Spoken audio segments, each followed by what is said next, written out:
Alright everyone, back for another 2,000 point battle report. My Tyranids continue to play around with the different Hive Fleets. Again, keep this interesting for you viewers and for us too. We always enjoy a good game of 40k, and it's much more fun when we have a tight match right down to the wire. So I am running Jormungandr, and I am very excited to give this one a try. I haven't really ran this fleet a whole lot, even just before the new codex. So let's take a look what I'm running here. So it's a Battalion. In my HQ slot, we've got a Hive Tyrant who has Shardgullet, and you can just, that sword's just there because I don't have this other part magnetized, so it's there for just aesthetic purposes. A Lash Whip Bone Sword, Direct Guidance as the Warlord trait. He is the Warlord, and that's it for him. Then we have a Tyranid Prime. I'm bringing him to combine with the Exocrine. He's got to follow him around and make use of that imperative. I don't know. I thought it'd be fun. Plus, he has a Venomcannon as well, so he can use some Shardgullet stuff and just kind of float about. And the buff from him isn't too shabby for the Warriors and whatnot. Then I brought the Broodlord just because I wanted to bring him. He has Gestation Sac, and then he has Onslaught, Paroxysm, and Catalyst on him. Then into the Elite slot, we have 3 Zoanthropes with Psychic Scream. My Exocrine's over here, I guess, away from the other heavy supports. He has Dermic Symbiosis, and then that's it for him. Then we have Deathleaper and the Zoes there. They had Psychic Scream, as I mentioned. Then Deathleaper has Alien Cunning. Then we have 3 units of Warriors, all kitted out the exact same Boneswords, Deathspitter, and a Venomcannon in each one. Then we've got a Mawloc. I actually do have a legitimate Mawloc model that I'll be doing up, so that way I can have 2 of these, so my Trigon can take a break from being a Mawloc from time to time. Then we brought the Dimichaeron. It's a lot of points. It's still sort of killy. Well, it is very killy, but getting there is a little bit more of a challenge, but that's why we have the Hive Fleet that we have chosen today, along with 3 Screamer Killers with Spore Assist. I didn't go with Adrenal Glands because not being Behemoth and getting up to Strength 8 doesn't put me in any position against Marines to really get anything better, so Strength 6 will do just dandy. And then we have 3 Biowars because Spore Mines are fun. And we also got access to the Lurk table, which is Obsec Monsters, so we're going to be trying out a few strategies with those guys all popping up and seeing what happens. Again, just trying to keep it interesting, see what kind of strategies we can come up with here. All right, we got 2,000 points of Salamanders. Starting out, Gravis Captain, who's the Chapter Master, and he's got the Power Sword and the Bolt Gauntlet.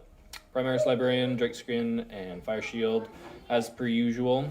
And then into troop choices, 10-man squad of Intercessors, 5-man squad of Infiltrators, 5-man squad of Attack Marines, all with bolt rifles. Oh, and the Intercessors also have the auto bolt rifles. In my elites, I got a 5-man squad of Terminators, all with Chain Fists and a Reaper Cannon. 5-man squad of Blade Guard, a 5-man squad of Aggressors, and an Apothecary, who I did pay the CP for to get the Warlord trait. Heavies, I have, and the Dreadnought as well. I'm proxying him as a Redemptor Dreadnought with a Plasma Cannon. Yep, or the Macro Plasma. Heavies, I got 3 Eliminators with the Sniper Rifles, 3 Eradicators, and 5-man squad of Devastators with Multi-Melta and a Drop Pod. So I think Punchy on the last video, he recommended I do 2 squads of 4. I'm gonna bring a squad of 4 and a Sergeant and a squad of Terminators instead. So I took half your advice, Punchy. We'll see if it works. All right, 2,000 points, Salamanders. Everyone, here is the battlefield we are playing on today. So before we jump into it, big shout out to our Patron, Teos. So your support means so much to us. As always, I got the Teos Rippers here with the Gestation Sac. Gonna pop those old lads out here. So Teos has a named model in my Hive Fleet that gets shouted out in the match once they appear. So in the previous match, they caused some havoc. So this time they're hanging out inside of a Broodlord instead of the Parasite. So very cool. So we're going to take a look at this battlefield here, and if you do want to become a patron and explore some cool benefits and support Basement Wargaming and the growth of the channel, improving the quality of the content, you can check out the link in the video description below. So we're playing Secure Mission Artifacts. So this mission sees angle deployment from here to here marked by those blue dice. There's 5 objectives in total. So speaking of the objectives, we got 3d6 Wargaming custom objective markers here, done up in Basement Wargaming style. You can get your own custom objective marker, or if you could ask for a Basement Wargaming one, if you so please. You can click the affiliate link in the video description below, and then, yeah, again, just supports us. So in this mission, the second part of the primary objective is to move one of these objectives around. So we each get to shuffle the outer 4, the middle one stays put. So we'll take turns alternating that. Now, in terms of secondaries, I went with grind them down, being that I think I'm going to be a little bit survivable with my fleet and a couple guys hiding underground. So that's going to be another feature. Going to take advantage of the stratagem and hide my Screamers and the Dimichaeron, so spending 2 CP there. So I'll be at 8. One other quick note, the Hive Tyrant does not have direct guidance, it's adaptive biology, so mix that up. And then I also have Stranglehold, that's what it's called, and Raise the Banners. Banners worked out well for me, and again, having Alien Cunning on the Deathleaper and the Broodlord being able to forward deploy, depending where the objectives end up, I should be able to get some good positioning on them, so kind of excited about that. Now, for the Salamanders, they went with Bring Them Down, obviously, Oaths of the Moment, and they also went with Stranglehold being a 5-map objective, so seems to play. So we'll come back after deployment, everyone, and see how it looks. And quickly to highlight the terrain and all the features here as well. The buildings in the middle are considered ruins, so they're breachable, scalable, and provide light cover. If you're standing under, obviously up in here, or standing underneath here, that is the footprint. So where these are a little larger, we don't do the full angle over as it takes up huge space with those. However, then in terms of these little pieces here, being in the footprint means you're in the terrain. Shooting under there is -1 dense, as well as that side, so you can shoot through those things. Then these are just solid bricks that are not breachable. They're just true line of sight blocking. And then those are, again, are true line of sight, no other effects in for those. So that is the terrain, just to quickly mention that. If you're new to Basement Wargaming, you haven't seen any of the reports before. Now we're just going to roll off, find out who gets to decide. They're overall pretty even, so let's find out. 5-2. So Ras Reach again, paying off. So Tyranids get pick of the side. We'll come back after that.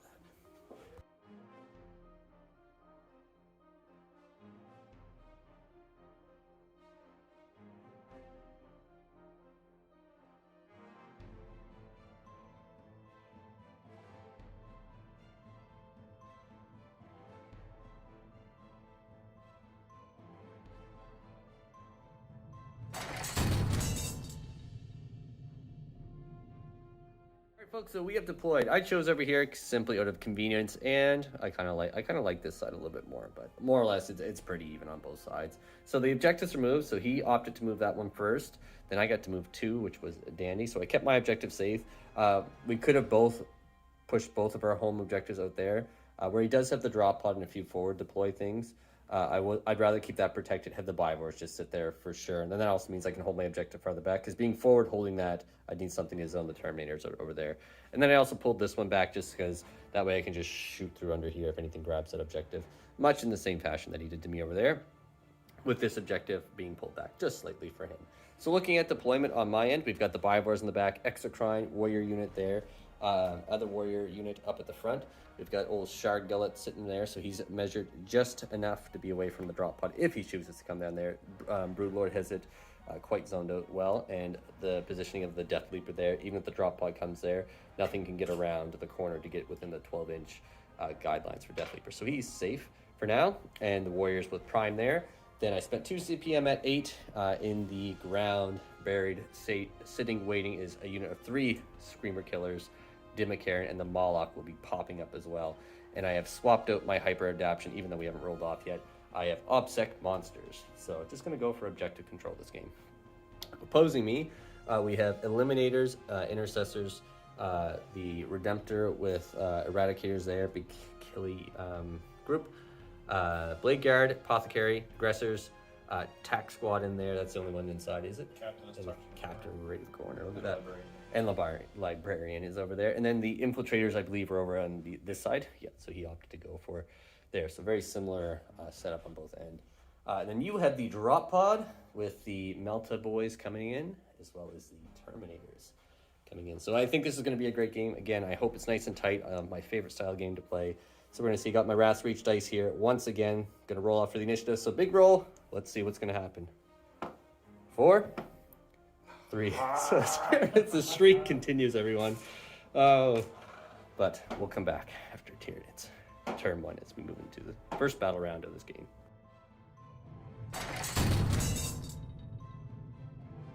Alright, so movement is done. I enacted the Broodlord's Imperative. I figured I forgot to mention too, the Dimichaeron is Synaptic, so he's going to have an invul when he pops up when I use that. He has the Hardend Biology, I think it's called. He has Dermic Symbiosis. I don't think I mentioned those earlier for the upgrades.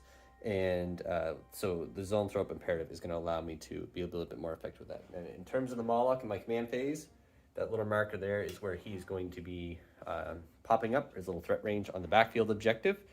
Then for movement everywhere, huge misplay on my part. These guys are on the ground floor. Kind of forgot about banners back here. Really should have had them back. So they advance back. They'll be throwing a banner up next turn. That's okay. Then over this way, these guys threw a banner up on that side, or Deathleaper, I should say, threw a banner up there. Zoanthrope's got a poor advance, but then I spent a CP, putting me back down to 8 for a nice 5-inch advance there, so putting them up into smite range of stuff. Got a nice healthy charge with the Shardgullet fella to jump up on there, get a bead down at the Dreadnought, then Onslaught potentially coming through to aid him, so improve his shooting a little bit, having advanced. And then these guys just waiting to kind of counterpunch there. Broodlord taking it slow, so he's going to be right there. Going to spawn out the Teos Rippers to grab my Stranglehold on there. And then the Biovore is also going to be dropping some mines to block, well, not block, but get in the way of movement and stuff. So that's movement done. We're going to move into Psychic and shooting for the Tyranids. Turn 1 is done. Kind of went all right. Failed to kill anything, so I'll be missing Grind Them Down this turn, which I knew was a bit of a risk with this one. I do think Grind Them Down is going to be a objective that I'll score a little bit better in the later turns. So drop the Dreadnought down to 3 with the combined might of a good smite coming in from these Zoanthropes, and Shardgullet missing one of the shots, missing one of the wounds, and then just dropping 4. So had I had another one go through there, would have taken that Dreadnought out, but that's okay. So for the rest of it, the Exocrine whiffed incredibly hard. Transhuman on these guys, which saved the day because.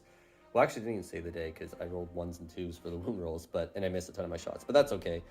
He spent 1 CP, and I'm okay with that. Bioware's landed a bunch of mines right there, so they are going to be blocking him from getting onto the objective. I mean, he can come through, and then I spawned with some Rippers, so I do get my Stranglehold. So the Teos Rippers have arrived on that side, and I did get Catalyst off on the Exocrine. So if he does want to come down and try and do anything to him on that side, I will be protected a little bit because he's likely going to cook up anything over there because I do have my I do get to ignore the effects of cover there. So that's it for the turn. So Stranglehold scored, nothing for Grind Them Down, and 1 banner due to my misplay, but that's okay. So we'll come back after turn 1 because we totally forgot that's my priority objective, and the one back there is so scoring 3 victory points for that.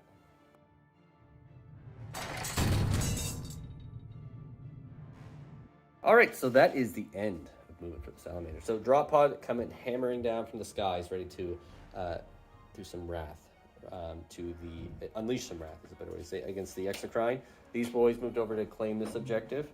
Over this way, the Blade Guard came forward, rolled absurdly well for my Spore Mines, killed off 4 Blade Guard. 1 came back from the Apothecary moving up, fixing his buddy up. But the mines are now gone, but they don't hold the objective. They're all on the bottom floor just for simplicity's sake. These guys moved over this way to get some shots off against the Zoanthrope of the Warriors. Deathleaper's untargetable, being that he is a character over there, and he's benefiting from since he has dense cover from Jormungandr, then no one else can target him since they're more than 12 away. And then these guys are back here on this objective. Everyone else just kind of moving forward on that end. So that's it. And the Dreadnought over on this side, moving forward as well. So we'll come back after Psychic. So shooting is done. We'll just start right here where it's not so good. The boys up there, they whiffed the shot. So I did my... No. Wait. They hit the shots. They hit the shots, that's what it was. And then there was the wound roll, wasn't it? The 4-up save for the... Dermic Symbiote. That's what it was. So I did do my Transnid strat, so putting me down to 5 CP. 3 of the 4. Yeah. I made 3 of the 4. in-ball saves there. So, and then only taking 3 damage. So he's down to 12, unfortunately. I'm not bitter. He's not bitter. No, he's not bitter at all. Honestly, though, the suggestion from Punchy with that coming down, like if I rolled a little bit more average, then I think it would have crippled him, which would have been a big deal. Over this way, though, having a Zoanthrope drop down to 1 wound from the combined fire. These guys really dropped the ball. The eliminate or eradicators, yeah, rolling loads and loads of 2s with these guys being tough 5 now, making all the difference.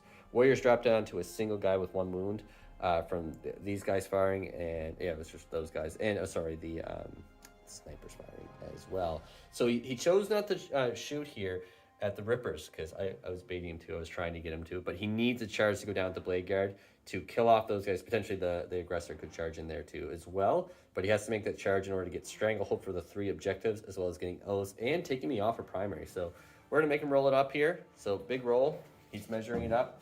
It's going to be a, what is it? 8?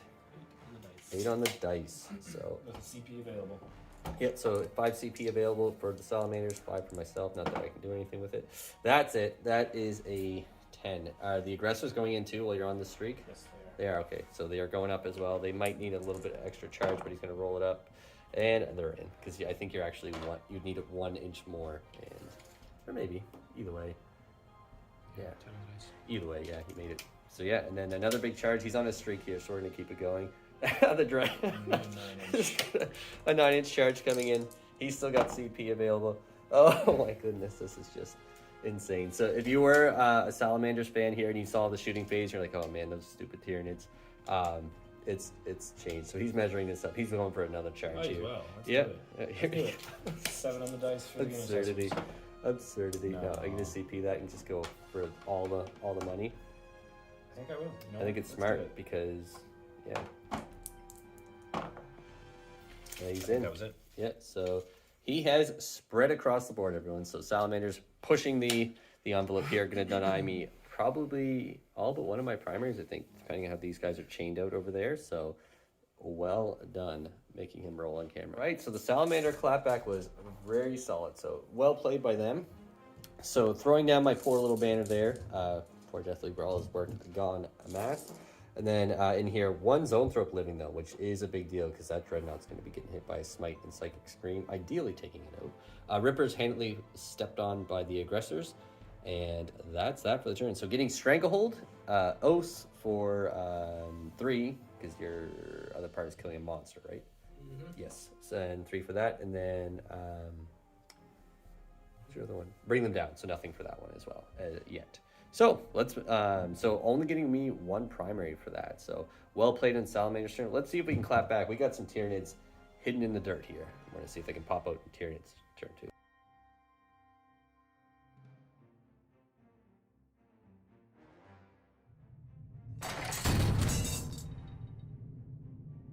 All right, so that's the end of movement for the Tyranids. So Dimichaeron did pop up over here.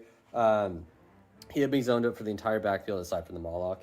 But the Dimichaeron's coming here because he can leap up, take care of these guys, ideally, with Shardgullet hopefully going to come into effect there. And then Extra Pride hopefully take care of them. Warriors came through into the middle. They're on the middle floor there, so they can shoot through the window at these guys to get Shardgullet off.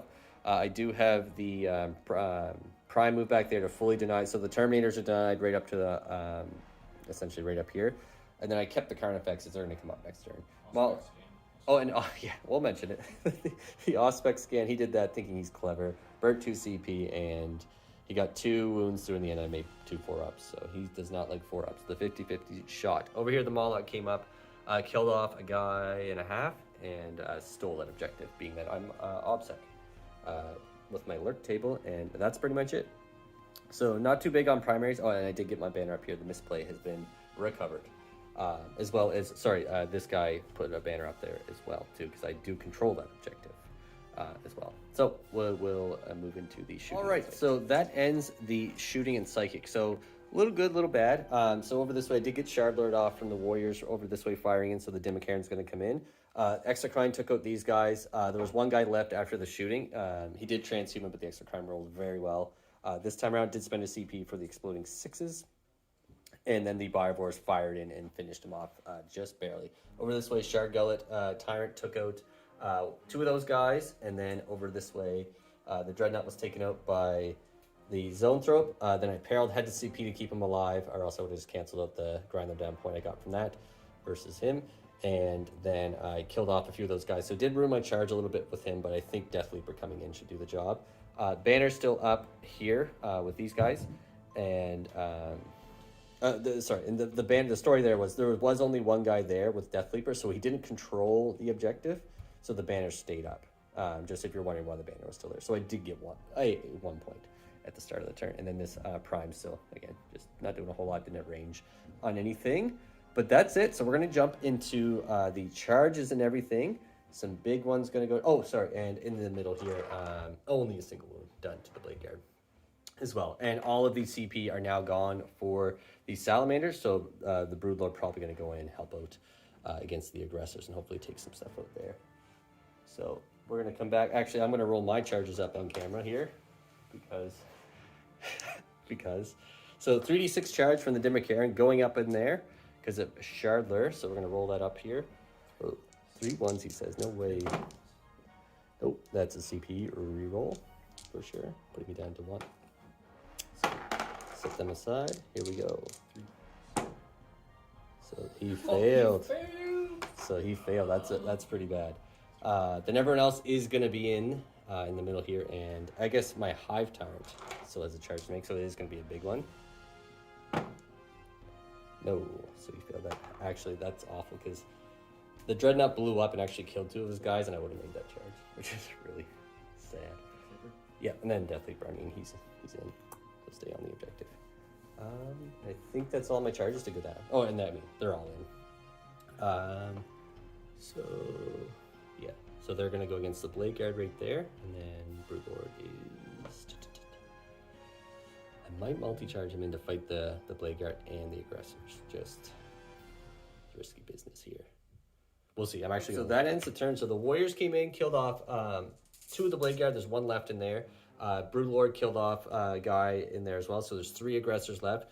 I used my last CP for the Warriors for the -1 damage, which was huge because actually that would have made a huge difference maker for them in there as well. So there's only one Warrior took 2 damage in total in there. So I do control the middle, so fully denying the Salamander's objectives this turn.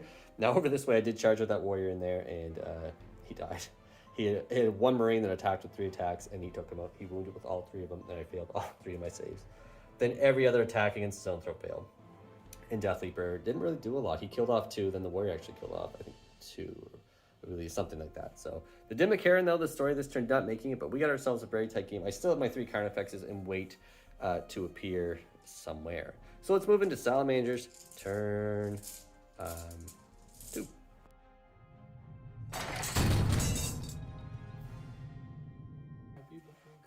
Oh, I think it's looking good. So the Salamanders moving down. The Terminators came down this way. So they are doing, their dropping in is twofold. They hold the objective, and they also deny the Carnifexes from coming down to that objective or sneaking to the backfield. So with them there, some characters in the middle here, plus the Eradicator right there. I mean, I think they could maybe pop down. No, they probably not. Either way, there's not much of a threat over on this side, at least. So we're both just denying each other zonage here. So these guys hopefully got to do some work. They got 2 big scary monsters staring at them. The play we're both thinking is take out the Exocron. In that way, that objective is more or less probably his for the game. Then over this way, the Eliminators coming through the bottom there. So getting ready to hopefully take out Deathleaper. If not, that's trouble. And then over this way, these guys, the brawl in the center is quite tense. So not a lot of big units, so it's all down to the infantry, little small things in there fighting. So no primaries for the Salamanders yet. So they have that one, but we're taking some for Stranglehold is key. So we'll come back after the Psychic. All right, so shooting is done.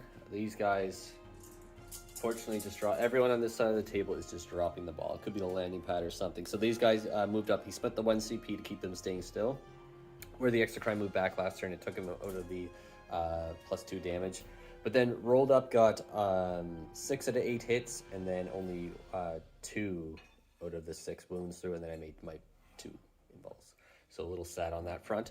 Over in the middle here, these guys are going to prepare to charge in. I think the Librarian may stay. Is the Librarian staying, do you think? Yeah, so for area denial against the Artefacts in case he moves forward. And then over this way, the Mawloc here did drop down to 7 wounds. So getting chipped down slowly. And then we're going to move into the fights here and see what happens.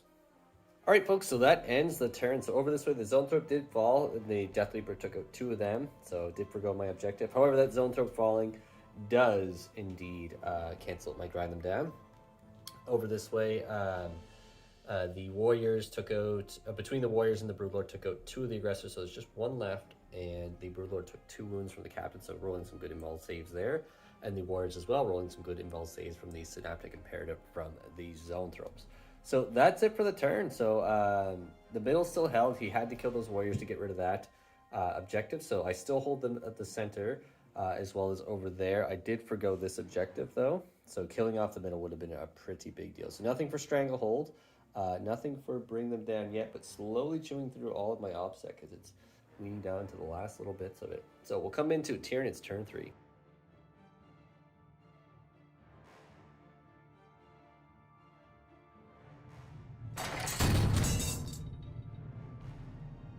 Movement is done for the Tyranids. So Exocrine Bywar is just sitting still. These Warriors coming out to play, ready to fire up at these guys and show them how it's done with shooting. Dimichaeron just leaping up there, going to multi-charge both of them. Now that I don't need 3d6 to charge. Enacted the Hive Tyrant's Imperative to allow me to fall back and charge. So these guys, lay left comment, they're on the bottom floor. It's just so hard to move them with all the spikes. Hive Tyrant moving over this way, getting within 6 of the Deathleaper who can fall back and charge. So he just went around that way to jump into the middle. And Mawloc just moved over. I might charge it with him, I don't know. Artefacts had to come up here. There's nowhere. So he did a fantastic job of denying. So there's been Artefacts buried there the whole time. And there they are. Maybe to charge that guy or go. I don't know. They're here. They are OBSEC though, so I mean, I really have that objective. And then Broodlord disengaging as well to charge, and that does mean I won't have Psychic with him for Smite. So my Zoanthrope being gone, lost all that ability. So we'll come back after the Psychic and Shooting. So Shooting is done and Psychic is done. So the Hive Tyrant here catalysted the Warriors, which went off. Then he smit off that guy. Then for Shooting, the Shardgullet Tyrant fired up, killed off 2 of these guys. And then the Warriors down on the ground fired in and killed off 2 more. Exocrine fired across, killed off 2 of the Terminators. Then the Biovores fired in, the aggressor in the middle, the lone guy, hoping to take him out, but only doing 2 mortals, not enough to kill him. So some charges going to go down. Deathleaper is going to come in, probably go after the Apothecary. The Warriors will return against the Blade Guard and the aggressor, and the Broodlord is going to go for the aggressor. So. And then the Dimichaeron's going to multi-charge over there as well. I'm going to roll that up because I could fail that. I have 1 CP. So for the Dimichaeron, okay, no, he didn't mess up this time. Then I have a Artefacts that's going to attempt a long charge here. I think I need a 12, maybe. Not that it matters. I'm not going to use my CP for that. So then I'll also do the Deathleaper charging it. I think a double 1 will fail here. Nope, he's in, and then the Warriors and Broodlord can't fail the charge. And then the Hive Tyrant is too far away from those guys. And then the Mawloc, he wants me to charge. Do you want me to charge? No, I think he's just gonna. Yeah, he's actually gonna charge. He's gonna. Can I multi-charge? Yeah, I'm gonna multi-charge him. Bah. Thank goodness. You want to check it for me? Yeah, I may have failed. I mean, either way, it's just kind of. Okay, right, he made it. So the Mawloc is in over there. So all the charges. So we're gonna call the game here. That's the end of the Tyranid turn. So the Dimichaeron got in there. He took out.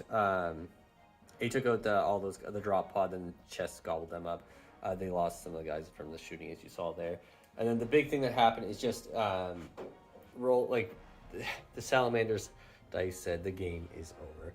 So even in here, the captain fighting him, we did 2 rounds of fighting because we just quickly played out his turn. He wanted to see if we could kill the Broodlord, and he got only a single combined 2 hits between 2 rounds of fighting with the captain against the Broodlord. And then yeah, it was just unfortunately the dice were a little unfavorable. All in all, I think it was a very back and forth match. The first 2 turns was very tight. It was a very good game on that front. And then we were discussing the drop pod not taking out this Exocrine or severely crippling him was the swing point for the Tyranids to hop in the driver's seat and take control of the game.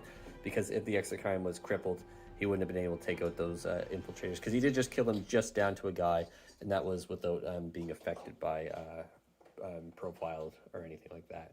So those guys missing 3 waves of shooting, because they got the turn 1, turn 2, and then as well as the Auspex scan that was done against the Dimichaeron, doing nothing there. So fortunately, I think that was definitely the turning point as well. So we're talking a little bit about different strategies potentially being done here. So like the aggressors could have came around over on this side, because like even for me there was a few misplays and just like positioning stuff.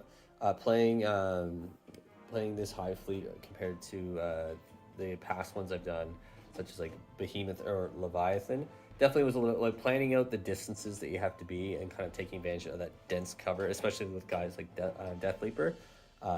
Pretty important there. So I think I kind of was a little sloppier with that.